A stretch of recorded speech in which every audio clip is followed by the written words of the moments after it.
Hello नमस्कार, मी स्नेहा गटके. माझ्या नवीन ब्लॉगमध्ये मी तुमचं अगदी मनापासून स्वागत करते. तुम्ही सुरुवातीला बघितलंच असेल, आमच्या इथे पाऊस पडून गेलेला आहे. जास्त मोठाही नव्हता आणि जास्त बारीकही नव्हता, एक झळक अशी मोठी येऊन गेली. थंड वातावरण झालं. तर 3-4 दिवस असंच क्लायमेट आहे इकडे, म्हणजे प्रत्येक ठिकाणी असेल. गावी तर पाऊस पण पडतोय, तर आज आमच्या इकडे पाऊस पडून गेला दुपारीच. आणि आज मी चकली बनवणार आहे. आज धनत्रयोदशी पण आहे. तर काल मी काहीच बनवलं नाही फराळ, कारण की थोडीशी क्लिनिंग वगैरे केली, त्यामुळे मग मी काही केलं नाही. आज चकली तशी पण मला बनवायचीच नव्हती. बेसनचे लाडू करायचे होते, पण माझी मैत्रीण आहे रेश्मा, तिला बऱ्याच वेळा मी नाव तिचं घेतलेलं आहे ब्लॉगमध्ये. सो तिचा काल फोन आला होता आणि मग तिच्याशी बोलता बोलता मग तिने मला एक रेसिपी सांगितली, म्हणजे मैदा आणि विहान चकली बनवणार आहे म्हटल्यानंतर डान्स करायला लागलाय. विहानला चकली खूप आवडते, तर त्याच्यासाठी मग म्हटलं बनवूया. आणि आईने पण फोन केलेला की चकली बनव, विहानला आवडते. आणि मग ते दळून आणायचं, हे करायचं. ते मी दळून वगैरे आणलं नव्हतं, तर म्हणून मग मी म्हटलं की नकोच करायला, बाहेरून घेऊन येऊया. बाकीचं जे बेसनचे लाडू वगैरे आहे तर ते करते, असं झालेलं माझं. तर रेश्माने एक मैद्याच्या आणि मुगाच्या डाळीपासून चकली कशी बनवायची, तर त्याची एक अशी रेसिपी सांगितली आणि म्हणाली एकदा ट्राय करून बघ, खूप छान लागतात. आणि ह्याला दळून वगैरे काही आणायला पण लागत नाही, तर घरच्या घरी आहे तर ह्याच्यामध्ये आपण ते बनवू शकतो. सो ती करते. तर मी तिला म्हटलं की बघ, मी करेन पण तुझ्या भरोशावर करेन. तर म्हणाली 100% कर, खूप छान लागतात. काही अडचण आली तर मला फोन पण कर.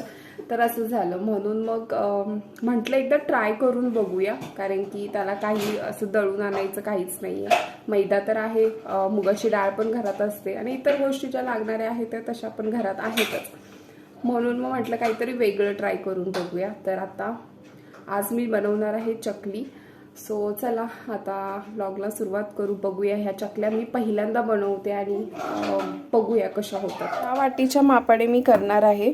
तर ही जी वाटी आहे, तर ह्या 2 वाट्या मी मैदा घेणार आहे आणि 1 वाटी मुगाची डाळ घेणार आहे. तर मला हेच मेजरमेंट सांगितलंय, कारण की आधी स्टार्टिंगला थोडंच करून बघते, म्हणजे सुरुवातीला जास्त काही हे करायला नको, गडबड झाली तर मग अवघड होईल. म्हणून मग मी 2 वाट्या मैदा घालणार आहे आणि मग 1 वाटी मुगाची डाळ घालणार आहे. तर रेश्मा म्हणाली की तू 1 वाटी मुगाची डाळ घाल आणि जर उरलं तर त्याचं वरण बनव, त्यामुळे ते काही वेस्टेज जात नाही.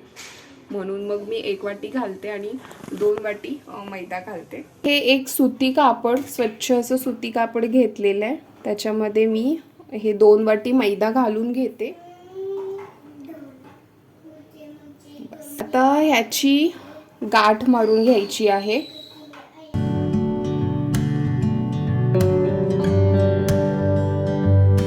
ही अशी पोटली बांधून घेतली मी आणि ह्या भांड्यामध्ये मुगाची डाळ ओतते. तर हे स्वच्छ धुवून मी आता हे कुकरला लावणार आहे. यामध्ये 1.5 वाटी मी पाणी ओतून घेणार आहे. हे कुकरला लावून घ्यायचंय. तर ही मुगाची डाळ जी आहे ती मी तळाला ठेवते आणि ही जी पोटली आहे बांधलेली मैद्याची, ती एका भांड्यामध्ये मी ठेवणार आहे आणि ती झाकून अशीच त्याच्यावरती ठेवणार आहे. तर ह्याला मी 3 शिट्ट्या देईन आणि 3 शिट्ट्या झाल्यानंतर बघूया हे कसं होतं. म्हणजे तिने सांगितलंय की हे पूर्ण असं दगडासारखं होईल म्हणून पिठाचं, पण काही घाबरायची गरज नाही, ते फोडायचं खलबत्त्यामध्ये. सो आता बघू कसं होतं.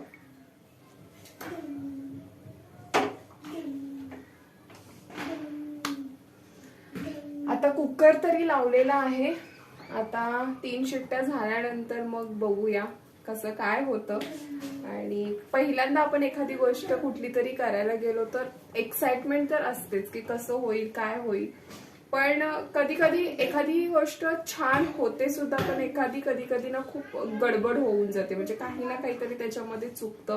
पण चुकांमधूनच माणूस शिकत असतो आणि चूक जोपर्यंत होत नाही तोपर्यंत आपण त्याच्यातून शिकणार नाही. एखादी चूक झाली तर परतच्या वेळेला आपण ती करणार नाही, त्यामुळे अशा पद्धतीने आपण शिकत जातो. सो मला आवडतं अशा गोष्टी करायला आणि नवीन नवीन काहीतरी ट्राय करायला मला खूप आवडतं. तर बघूया म्हटलं ट्राय करून. मग कळेलच शेवटपर्यंत कसं होईल आणि काय होईल. काय म्हटलास? चकली खूप फेवरेट आहे माझी, बनव ना. अरे आत्ता तर ठेवले मी बनवायला विहान. मग आता बनव म्हटल्यानंतर असं काही मॅजिक केल्यासारखं ते बनवून तुझ्या पुढ्यामध्ये येणार आहे का? त्याच्यासाठी बनवावं लागणार ना. राईसच्या त्या डब्यामध्ये ठेवले. हो, मग ते ह्याच्यामधून काढायचं. कळलं का? चकली बनव, चकली बनव. पाऊस आला, परत पाऊस आला. पाऊस बघणार. यंदाच्या दिवाळीमध्ये पाऊसच पाऊस आहे. आधी मध्ये अजिबात पाऊस नव्हता आणि आता जशी दिवाळी स्टार्ट झाली तसं आता पावसाळा सुरू झालेला आहे. म्हणजे आपल्यासाठी काय नाही इथे, पण गावच्या लोकांसाठी खूप मोठा प्रॉब्लेम आहे. कारण की आता जसं भात कापायला चालू आहे, खूप लोकांची धावपळ होत असणार. काही लोकांचं बरंच नुकसान झालेलं आहे किंवा आता या पावसामुळे नुकसान खूप होतंय. त्यामुळे हे वर्ष शेतकरी लोकांसाठी तरी खूप मला वाटतं वाईट ठरले. आणि आता बघा किती पाऊस चाललाय. आता हा दुसरा टाइम, मगाशी एकदा येऊन गेला पाऊस, आता परत दुसऱ्यांदा पाऊस पडतो. इवन आमच्या घरचे पण म्हणत होते, माझ्या सासरकडचे, माझ्या माहेरी तरी भात जास्त नसतात, ह्या वर्षी पण भात आहे की नाही माहित नाही. ऊस जास्त असतो तिकडे, ऊसच लावतात. पण माझ्या सासरी भात असतं आणि भुईमुगाच्या शेंगा असतात. तर सासूबाई पण म्हणत होते की अर्ध भात म्हणजे पूर्ण खराब झालेला आहे. म्हणजे जिथे 6 पोती भात एखाद्याला मिळत असेल तिथे फक्त 3 पोती भात मिळते किंवा इवन त्याच्याही कमी लोकांना भात मिळते. तर इतकं नुकसान झालेलं आहे. प्लस भुईमुगाच्या शेंगा पण लागलेल्या नाहीत, अशा भरगश्या अशा टप्पोर भरलेल्या असतात शेंगा. तर भुईमुगाच्या शेंगा पण व्यवस्थित लागलेल्या नाहीये, कारण की पाऊसच नव्हता. जेव्हा हवा होता तेव्हा नव्हता. आणि आता खूप म्हणजे पाऊस, भात कापणीच्या दिवसांमध्ये जर पाऊस पडला तर खूप धावपळ होते. हे मी आता बघितलेलं आहे मध्ये, म्हणजे जसं लॉकडाऊनमध्ये मी गावी होते तेव्हा सुद्धा मी ते सगळं बघितलेलं आहे. एखादा पाऊस आला तर रात्रभर झोप लागायची नाही घरच्यांना, की कसा पाऊस आला तर काय होईल, कसं होईल असं. तर ज्यांचं भात कापलेलं नाही आहे खरंच त्यांच्यासाठी खूप रात्रभर त्यांना झोप लागतच नसेल. तर असं आहे.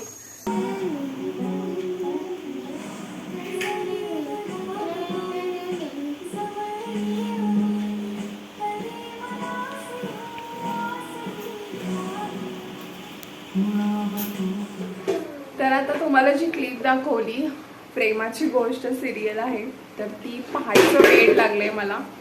मी सिरियल पाहणं खूप वर्षांपूर्वी बंद केलंय. म्हणजे जसा मला विहान झालेला आहे मी अजिबात कुठलीच सिरियल बघत नाही, इव्हन मी टीव्हीच बघत नाही. आणि सिरियलचं ना खूप एकदा वेळ लागलं ना तर ते सुटत नाही, हे मला माहिती आहे. मी आधी खूप सिरियल्स बघायचे, हिंदी सिरियल्स असते, हिंदी सिरियल मी जास्त पाहायचे आणि मराठीमध्ये पण पाहायचे, पण हिंदी सिरियल जास्त पाहायचे. बिग बॉसचं एक खूप क्रेज होती मला. तर बिग बॉस तर मी आता अजिबातच बघत नाही, कारण की ते पण एकदा बघायला लागलं ना, एक एपिसोड असं सुटला तर कसं तरी व्हायचं, म्हणजे असं वेळ होतो. त्यामुळे सिरियल्स पण मी अजिबात पाहत नाही. पण त्या दिवशी काय झालं, आता एक 8 दिवसांपूर्वी सहजच मी म्हटलं काहीतरी बघूया, म्हणून खूप बोर झालं होतं आणि म्हटलं काहीतरी बघूया सिरियल, कोणती तरी असू दे. आणि ही प्रेमाची गोष्ट सिरियल मग मी लावली आणि 1-2 एपिसोड मी पाहिले त्या दिवशी. तर इतकी मी ती अटॅच झाले, दुसऱ्या दिवशी परत 2 एपिसोड बघितले आणि असं करत करत ना तर रोज मला ते वेड लागले. आता ती सिरियल खूप पुढे गेले, म्हणजे आता नोव्हेंबर महिना चालू आहे तर मी ऑक्टोबर महिन्याचे एपिसोड्स पाहते. तर ह्या 10 दिवसामध्ये ना मी सगळे एपिसोड्स कव्हर केले. तर ऑक्टोबरच्या एंडिंगचे एपिसोड्स पाहते मी आणि मला वेड लागलं ते लागलं, माझ्या नवऱ्याला सुद्धा मी वेड लावलं. परवा मी सिरियल्स बघत होते आणि आम्ही जेवत होतो. जेवता ना त्यांना पण 1-2 एपिसोड बघायला म्हणजे लावलेली, तर ते पण बघत बसले. 2 दिवस मग त्यांना पण माझ्यासोबत ते बघत ना ते पण त्या सिरियल सोबत आता अटॅच झाले. आणि काल रात्री कामावरून आले ते, तर रात्री 12-12:30च्या दरम्यान मोबाईलवर ही सिरियल लावून ते बसलेले. म्हटलं तुम्ही कशाला बघताय, हे ते सिरियल मी बघताय. म्हणता मला म्हणाले आता मला पण चांगली वाटली ही सिरियल, आता मला पण बघावीशी वाटते. सो हे असं असतं म्हणून ना मी सिरियल बघायच्या भानगडीतच पडत नाही. आता ही सिरियल माझ्याकडून तर सुटणार नाही आहे. इतकी सुंदर सिरियल आहे आणि खूप दिवसांनी अशी कुठली तरी सिरियल पाहिली आणि मला खूप आवडली सुद्धा. सो ही आता मी सिरियल बघते आणि मला आता लागले वेळ, काय करणार, म्हणून सिरियल ना बघू नये, जास्त अवॉइड केलेलं बरं असं मला तरी वाटतं.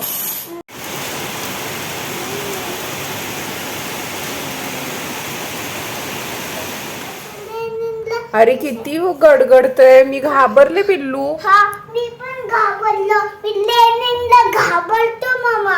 मग आता दोघं पण आपण घाबरतो, मग आता काय करायचं? काय करायचं? इयर्स मध्ये व्हाईट घालायचं, मग घाबरायला नाही. बाबा गणपती बाप्पा कधी आणायचे? आपण गणपती बाप्पा आणल्यानंतर आम्हाला भेटी नाही होणार. हो का? अच्छा. हा मग गणपती बाप्पा नाही का कळवा? आपल्या घरात आहेत ना देव बाप्पा, आपल्या ह्याच्यामध्ये मंदिरामध्ये देव बाप्पा आहेत ना, सगळे देव बाप्पा आहेत. गणपती बाप्पांना आम्ही इथे लाइटिंग कधी लावायची? ते झालं आता, ते पुढच्या वर्षी. काय म्हटलंस? हे खूप असे रेड कलरचे फेवरेट आहे माझं. घेते का तुला? काय रेड कलरचं फेवरेट आहे तुझं? हे हो, पंती. हा मग हे काय करू मी? मग त्याच्यात पण हेच घाल ना. ओके, तुझं फेवरेट आहे तर मग आपण हेच लावूया. हा हेच लाव. बघितला, विहान ना असा आमचा पोपटासारखा बोलतो. आता तर अजिबात ऐकत नाही बोलायला, इतकं बोलतो आणि इतकं छान बोलतो, इतकं गोड बोलतो. मलाच आश्चर्य वाटतं की इतकी बुद्धी त्याच्यामध्ये कुठून आली. खूप लहान मुलं आत्ताची खूप मस्त आणि छान बोलतात. विहान तर माझा इतका बोलतो ना, आमच्यामध्ये दोघांमध्ये पण आम्ही तितकं जास्त बोलणार नाहीये, तितकं विहान बोलतो. आणि ज्या पद्धतीने तो बोलतो ना, खूप छान वाटतं मला. तर आता पाऊस इतका पडलाय, अजूनही पाऊस चालू आहे, त्यामुळे बाहेर जास्त दिवा पण नाही लावू शकत. आणि आज रांगोळी वगैरे काढायची इच्छा होती, पण आता पावसामुळे आमच्या इथे, कारण की बाहेर सगळा पाऊस पडतो पॅसेज मध्ये, त्यामुळे आम्ही रांगोळी वगैरे नाही काढू शकत. दिवा पण असा हवेने ना पूर्ण विजून जातो, त्यामुळे आतल्या आत मी थोडं लावणार आहे आणि भोवताने रांगोळी काढून घेईन. त्यानंतर आज धनतेरस आहे, तर थोडं दिवाबत्तीची वेळ झाली, तर आता थोडी पूजा करून घेते. म्हणजे सकाळी तर देव पूजलेलाच होता, पण आता फुलं वगैरे आणलेत मस्त फ्रेश, तर ती सुद्धा आता वाहून घेते आणि धने वगैरे पूजते. तर छोटीशी पूजा करणार आहे आणि आता दिवे लावते.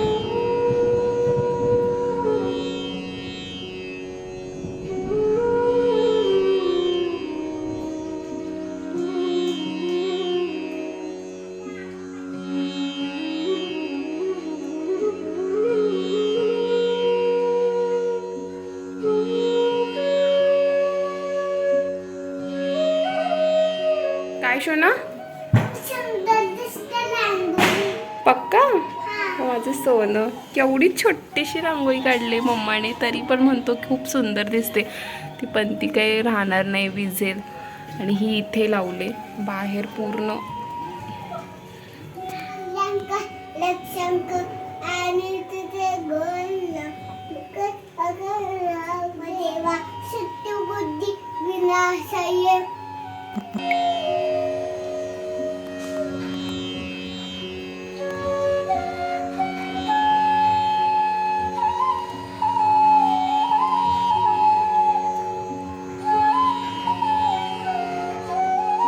तर ही मुगाची डाळ शिजलेली आहे आणि त्याच्यामध्ये पाणी मी कमी टाकलेलं. त्यानंतर म्हणून मी पुन्हा त्याच्यात पाणी थोडंसं गरम करून घातलं आणि मग ते स्मॅश केली पूर्ण डाळ.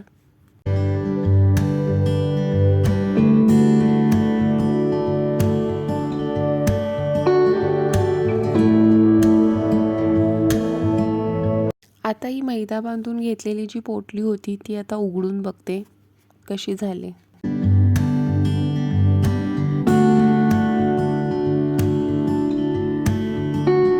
तर हा मैदा इतकाही घट्ट झाला नव्हता, म्हणजे मी हाताने फोडू शकत होते.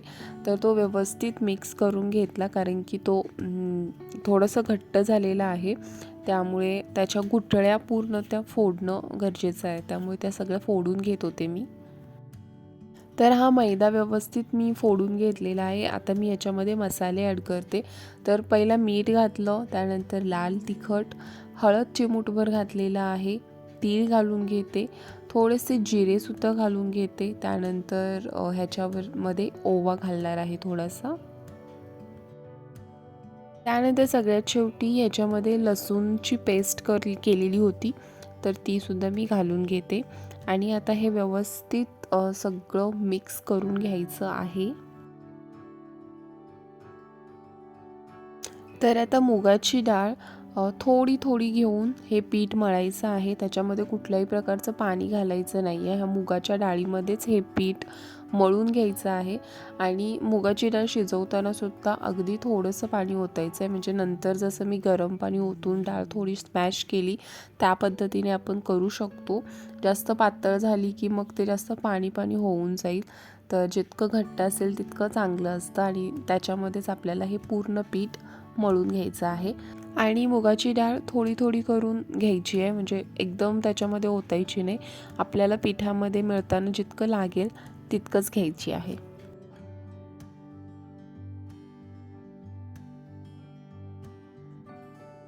मळताना हे पीठ घट्ट मळायचं किंवा मीडियममध्ये, पण जास्त एकदम मऊ मळायचं नाही, मग त्या चकली करताना तुटतात. त्यामुळे मळताना थोडंसं घट्ट मळायचं आहे. तर हे बघा, अशा रीतीने आता माझं हे पीठ मळून झालेलं आहे.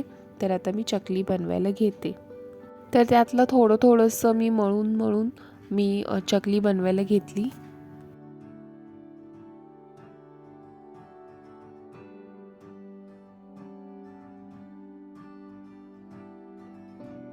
चकली व्यवस्थित जमतीये सुद्धा, आणि छान एकदम पडते, म्हणजे काढता येते. ह्या छाच्याने मला जमत नव्हतं. हा रेश्माताईंचा छाचा आहे, माझ्याकडे नाही आहे. त्यामुळे मी त्यांच्याकडून घेऊन आले, आणि त्यामुळे ना हे थोडंसं प्रेस करताना खूप हात दुखायला लागले. तर तेलसुद्धा इथे गरम झालेलं आहे, आणि आता मी तेलात सोडते. तर तेलात म्हणजे गॅस एकदम कमी फ्लेमवर ठेवायचा आहे, आणि मग त्याच्यामध्ये चकली सोडायची आहे. पण चकली तेलात सोडल्यानंतर लगेच ती परतायची नाही. खालून ती व्यवस्थित तळली की मग परतायची आहे, आणि मग त्यानंतर थोडंसं मीडियम फ्लेमवरती गॅस करायचा आहे. लगेच गॅस मोठा करायचा नाही.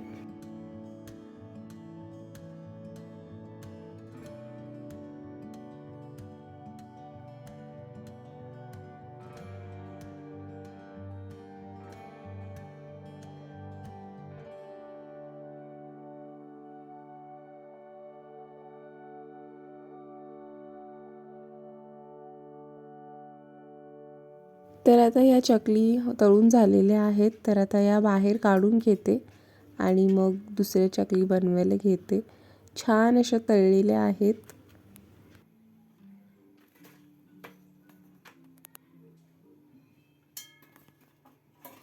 तर आता बाकीच्या चकल्या आहेत, तर त्यासुद्धा तेलात सोडते. मी आधी थोड्याशा तेलामध्ये सोडल्या, कारण की पहिला अंदाज समजत नाही आपल्याला, त्यामुळे.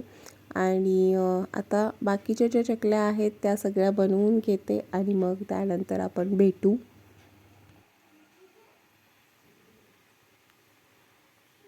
तर फायनली चकली बनवून झालेली आहे, आणि खूप छान झालेली.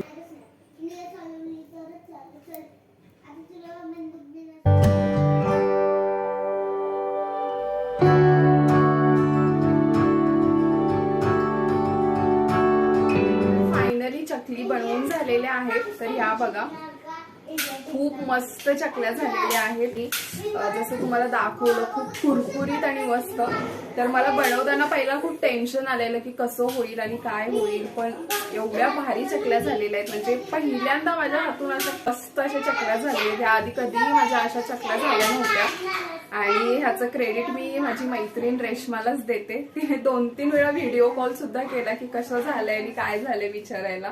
तर तिला पण दाखवल्या. तर इतक्या मस्त चकल्या झालेल्या आहेत. तर आता ह्या एवढ्याच झालेत. म्हणजे मी आता जे मेजरमेंट घेतलं होतं त्याच्यामध्ये इतक्याच चकली झालेल्या आहेत. आता मी उद्या पुन्हा चकली बनवेन, कारण की विहानला सुद्धा खूप आवडेल, मला सुद्धा खूप आवडल्या चकल्या. तर म्हटलं आता उद्या परत करूया. तर आधी म्हटलं थोड्याशा करून बघूया, पुन्हा काही गडबड झाली तर उगाच फुकट जायला नको. मग उद्या आता पुन्हा चकली बनवेन. खूप छान सुद्धा वाटतंय, कारण की आपण एखादी गोष्ट बनवायला गेलो आणि कुठलीच गडबड नाही झाली ना तर मस्त बनवताना पण खूप भारी वाटतं. आणि असं काहीतरी गडबड झाली ना खूप कंटाळा सुद्धा येतो. पण नेक्स्ट टाइम ती चूक होत नाही, ते पण तितकंच खरं आहे. आणि हे बनवताना मात्र माझी काहीच गडबड झाली नाही. रेश्माने व्यवस्थित सगळं समजावून सांगितलं होतं. सो ह्या अशा मैदा आणि मुगाच्या डाळीपासून या बनवलेल्या मस्त अशा चकल्या आहेत. कुठलंच टेन्शन नाही. हे दळून आणा, डाळ दळून आणा किंवा तांदूळ दळून आणा, मग त्याच्यामध्ये डालडा किंवा तेलाचं मेजरमेंट व्यवस्थित हवं, ते व्यवस्थित झालं तर बरं. कमी जास्त झालं की परत त्या चकलीमध्ये खूप गडबड होते. सो मेजरमेंट परफेक्ट हवं आणि त्या सगळ्याच्या गोंधळामध्ये ह्या चकल्या एकदम बेस्ट आहेत. म्हणजे कुठलंच दळण करण्याची गरज नाही. इव्हन ह्याच्यामध्ये कुठलाही डालडा किंवा तेल कडवून घालायची गरज नाही. एकदम सिंपल आणि मस्त अशी ही रेसिपी आहे चकलीची, जी मला खूप आवडली पर्सनली. अशा पद्धतीच्या चकल्या तुम्ही सुद्धा नक्की ट्राय करून बघा आणि तुम्हाला सुद्धा नक्की आवडतील. ह्याची मी 100% गॅरंटी देते, कारण की तुम्हाला माझा चेहरा बघून समजलंच असेल की मी किती खुश आहे आणि किती छान वाटलंय ना. असं काहीतरी झालं ना मग पुन्हा पुन्हा करावं असं सुद्धा वाटतं. सो मी आता उद्या पुन्हा चकल्या बनवणार आहे. तर चला भेटू पुन्हा. तोपर्यंत stay happy, stay healthy. Bye bye. Hare Krishna.